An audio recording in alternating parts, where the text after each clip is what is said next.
آج ہمارے ساتھ ہیں مہمان رمضان میں عمر فاروق صاحب، جو الخدمت فاؤنڈیشن جیسی بڑی عظیم آرگنائزیشن کے وائس پریزیڈنٹ ہیں۔ السلام علیکم ورحمۃ اللہ۔ السلام علیکم۔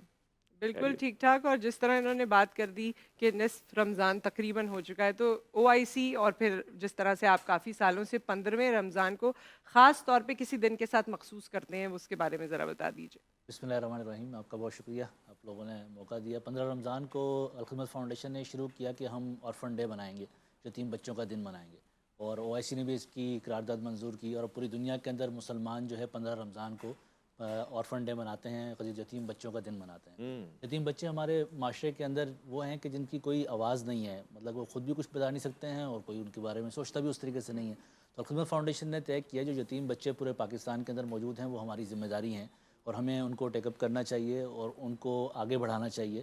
اور ان کے اندر ٹیلنٹ بھی بہت موجود ہے، لیکن بہت ساری مشکلات کی وجہ سے اور دوسری معاشرتی مسائل کی وجہ سے وہ آگے بڑھ نہیں پاتے ہیں، اور اس وجہ سے الخدمت فاؤنڈیشن نے شروع کیا کہ یتیم بچے جو ہم پر بوجھ نہیں ہیں بلکہ پوری ریاست کی تمام مسلمانوں کی وہ ذمہ داری ہیں۔ اللہ کے نبی کریم صلی اللہ علیہ وسلم نے فرمایا کہ یتیم بچوں کی کفالت میری ذمہ داری ہے، سبحان یعنی اللہ کے نبی کریم صلی اللہ علیہ وسلم نے اس کی ذمہ داری لی ہے۔ اس کا مطلب یہ ہے کہ قیامت تک آنے والے جتنے یتیم بچے ہوں گے وہ اللہ کے نبی کریم صلی اللہ علیہ وسلم نے اس کا ذمہ لیا ہے، اور اس کا ذمہ اسی لیے لیا ہے کہ اس کی امت میں ہوتے ہوئے ہم سب اس کی اس ذمہ داری کو پورا کریں گے۔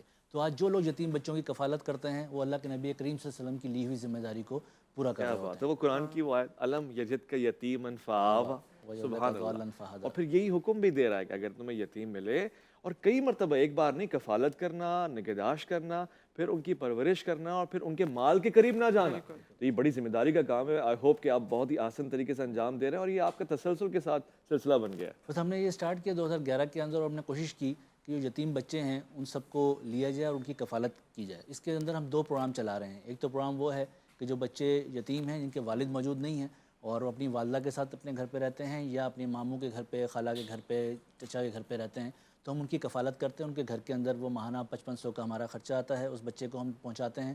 اس میں خاص طور پہ آرفن کا جو ہمارا پروگرام ہے وہ ایجوکیشن بیسڈ ہے، کہ جو بچہ پڑھتا ہوگا ہم اس کی تعلیم کے اخراجات پورے اٹھائیں گے۔ بھائی کھانے پینے کے تو باقی گھر والے بھی اٹھا لیتے ہیں، لیکن یتیم بچوں پہ سب سے کم اگر خرچ کیا جاتا ہے وہ تعلیم کے اوپر کیا جاتا ہے۔ ان کو کام پہ لگا دیا جاتا ہے، کوئی اور چیز کر لی جاتی ہے۔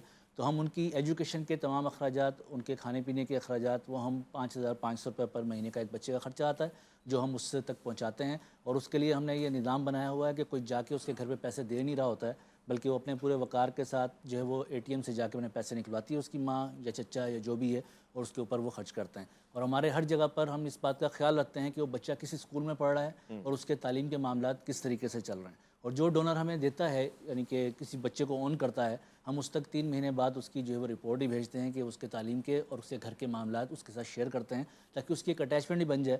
اور ہم سب کو، یعنی اللہ کے نبی کریم صلی اللہ علیہ وسلم نے فرمایا ہے کہ سب سے بدترین گھر وہ ہے کہ جہاں پہ یتیم بچے کے لیے کچھ نہیں ہے۔